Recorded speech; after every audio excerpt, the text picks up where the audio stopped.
Hey everyone, Sabah this side, and welcome back to the Security Architects Playbook series. So, this is the second episode, and yes, I'm still here trying to make complex architectures slightly less painful to understand. So, if you're trying to become a proper security architect, you're in the right place. Let's begin. Today, the topic is zero trust. So, zero trust usually sounds like a fancy marketing slogan, right? But at its core, it's built on three major fundamentals, right? First is never trust. Second, always verify. And then enforce least privilege. So the idea is that trust should never be assumed just because something is inside your network or using a familiar IP range. Instead, every identity, every device, every connection, and every action need to be validated, and that validation need to happen continuously, right? So you're basically replacing the old trusted internal network mindset with a model where nothing gets access unless it proves who it is, right? Or it proves whether it is healthy or proves it's entitled to do what it is trying to do, right? So this shift of security from network location to identity, device posture, and context, right? That's the real heart of zero trust. So now let's walk through a reference architecture on your screen. So this version actually avoids the usual marketing clutter and focuses on real components that matter, right? I'm not going to talk about like how to design a zero trust architecture because you do find this in multiple places across internet. Here the focus is if someone is getting you a zero trust architecture, how do you assess that and make sure whether that is designed in a secure way, right? So here in this diagram, at the top, you have your identity provider, right? So the single source of truth for your authentication. Next to that is your device trust system, which tells you whether a device is compliant or a walking security disaster, maybe, right? So then you have your policy engine, which takes identity, device, and risk context and decide if access should be allowed or not, right? The access proxy and gateway, whatever you see here, right? Those enforces the policy and become the choke point controlling all access to workloads and applications. Behind that, you have your actual resources. You see it as protected resources here, right? So this can be your apps, APIs, microservices, even data stores, right? Finally, everything feeds into the logging and telemetry. I remember talking about logging and telemetry in my first episode as well. And this gives you visibility into what's happening in real system. So the flow here is very simple. User authenticates, device posture is being checked, contextual factors are getting evaluated. The policy engine makes a decision, and only then the access proxy allow the request to reach the resource. That's the practical real world zero trust flow for everyone.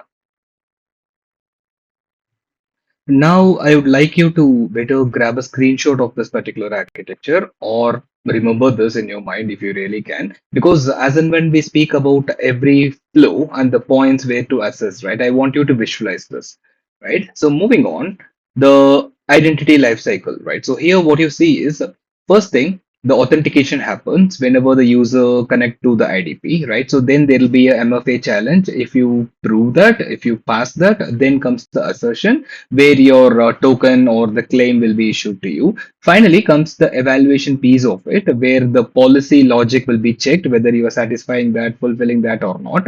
If yes, you'll be granted the access. If not, you'll be denied, right? So this is the regular identity flow.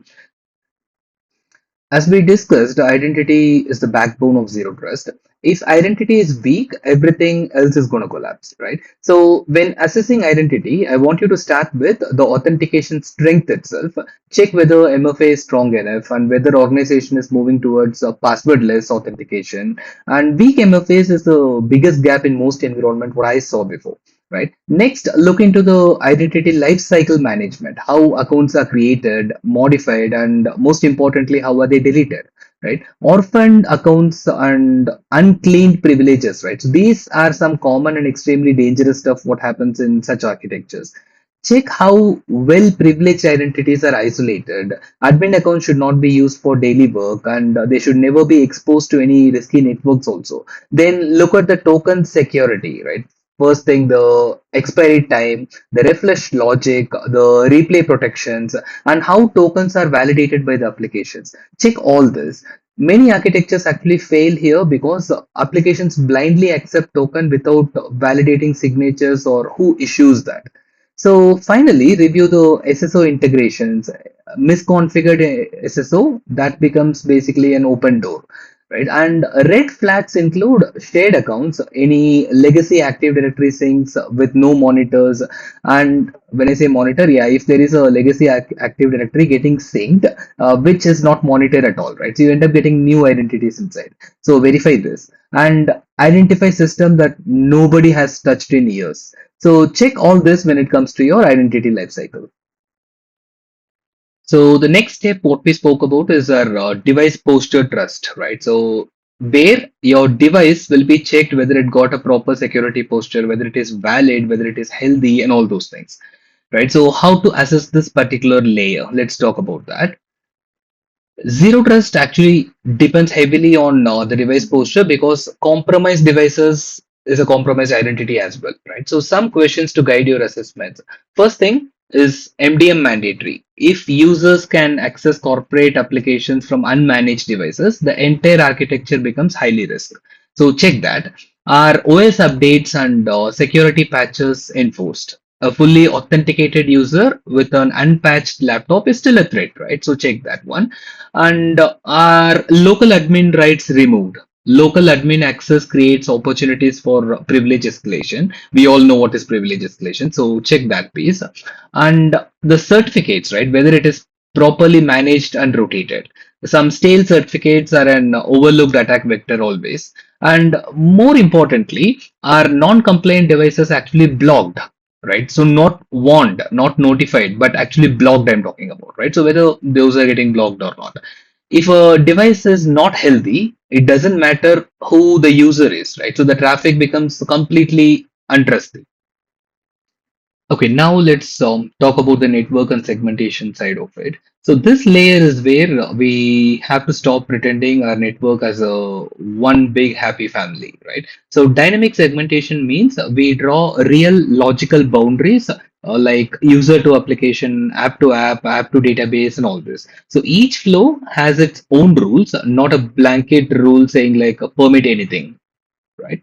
And modern tooling actually made this doable and easy these days. Think micro-segmentation, the identity-aware routing, and WAF policies. All this like follow workloads instead of static IPs. So the point is simple. If something gets compromised, it shouldn't always be able to move sidewards and just ruin the other pieces. Right, so you need to check this list here. Yeah, you need to check whether user to app path are controlled. Users can directly reach workload which they shouldn't, right? So you have to check that. Then assess application to application segmentation. Microservices especially should not be able to talk to everything just because they are on the internal network, right? So imagine one service is an internal network. We shouldn't try trusting that completely and say, okay, you can go connect to anything. That's the piece which I'm talking about. And let's also like look at monitoring of east-west traffic, right? So if you cannot see internal movement, you already lost visibility. So review firewall or network policy rules and allow any internal rule is basically anti-zero trust. So we have to verify that as well. And segmentation only works when it aligns with actual business data flows. So anything broader than that is unnecessary trust. Policy engine, right? So this is the actual brain of zero trust. The policy engine doesn't just rubber stamp access, right? So it evaluates everything happening in that particular moment, who the user is, what the device looks like, whether it's healthy, where the request is coming from, and the current risk score tied to that particular person, the identity I'm talking about, or even that session, right? So it looks everything, and all that context feed into a decision tree that adapts on the fly, right? I'm not talking about something you have to wait for 30 minutes for the decision tree to happen and all. It just happen on the fly. So it might allow the request, block it, or ask for stronger authentication, or kill the session immediately if something is fishy, right? So instead of static rules, it's continuous judgment. The system keep asking like, given the state right now, should this access still be trusted? So it verifies again and again, and it answers that question every single time any action is being taken. So, how to assess this? So, first start with assessing whether the organization has explicit allow policies instead of broad default access, and check for risk-based setup authentication. Not everyone should get the same level of access with the same level of authentication, right? So verify that and look at how policies are evaluated in real time. If the system can't revoke a session immediately when risk changes, it's not called as zero trust. So finally, ensure policies align with business needs, right? So you know your organization's business needs. So yeah, you have to check whether it is aligned. And security policies should reflect real job functions, not just technical assumptions, right? So after you understanding the business needs and your security policies, you will be able to assess this. And most failures actually happen because policies are too broad or not enforced consistently. Okay, let's talk about the logging and telemetry piece of it, right? So this part is where most zero trust program quietly fail.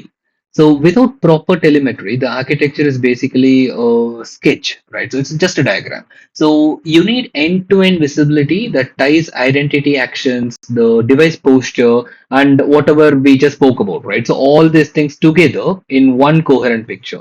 So real-time posture logs, right? So this tells you what the device looked like at the moment of access. And policy evaluation audit that logs will tell you why the engine made that particular decision at that particular point of time. And for instance, your application ingress logs that shows exactly what hit your services, which particular piece actually came into your services, and how those requests behaved.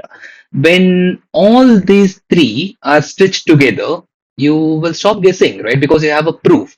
So you can detect any drift, you can catch some lateral movement earlier, and also you validate whether your zero trust controls are actually doing something good or not. So how to assess this? You need complete logs from your identity events, your device posture checks, your policy decisions, application access, your network level events if there are any, and anomaly detection, or if you have your UEBA, the user and entity behavior analytics. Assess whether logs are normalized, correlated. So this is something you have to check as well. And raw logs dumped into a SIM solution, right? So without structure, it's really not going to help anyone. So check whether SOC or your SecOps actually review these logs and whether alerts feed into a incident response process. So if you cannot observe user behavior end to end, every zero trust decisions becomes a gamble. I know it's a bigger list, right? So now talking about a comprehensive one, right? So a complete zero trust assessment framework should ideally cover from a high level identity, devices, your network segmentation, policies, applications, telemetry, and the operational maturity of all this. So this gives you a clear, repeatable structure. Instead of we looked at things, you're mapping the entire architecture against the key pillars of zero trust. So this is the mindset difference between just checking boxes and assessing systems as a real security architect. And here comes the common architectural weaknesses, right? So again, this is not an exhaustive list, but these are important. So this is where zero trust usually gets exposed. So MFA bypass happens because old authentication path never got cleaned up. So attackers simply choose the weak door, right? So shadow compliance is another classic example. Devices that fail checks still slip through because some exemption rule nobody remembers when it was created, so that exists in your organization, or broad access policies make things even worse. One oversized group or a wide IP range basically turns your segmentation into a polite suggestion, right? It's not going to block it. And without proper audits on the policy engine, you won't even notice when decisions start drifting away from what the architecture is intended to do. These gaps are small on papers, but lethal in real environments, right? So this can actually make your complete architecture fail.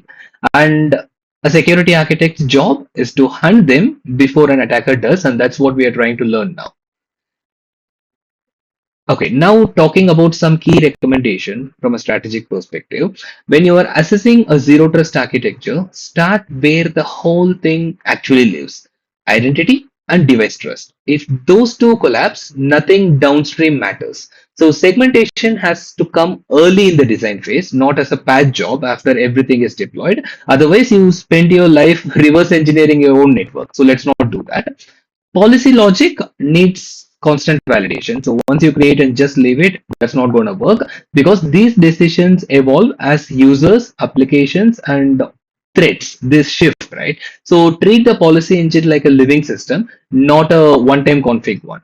And above all, invest in telemetry that doesn't lie. That's a record, right? So you need crisp, high fidelity visibility across identity, device posture, access behavior, and all other things what we just spoke, right? So that's the practical approach to assessing a zero trust architecture. No buzzwords, no theoretical model, as I already promised, just a structured way of evaluating identity, device trust, segmentation policies, and the telemetry importantly. So in the next episode, we'll dive into API gateway and microservices architecture assessment, where we'll break down some identity flows, east-west traffic, container risk, API authentication patterns, and everything that makes distributed system both powerful and risky, right?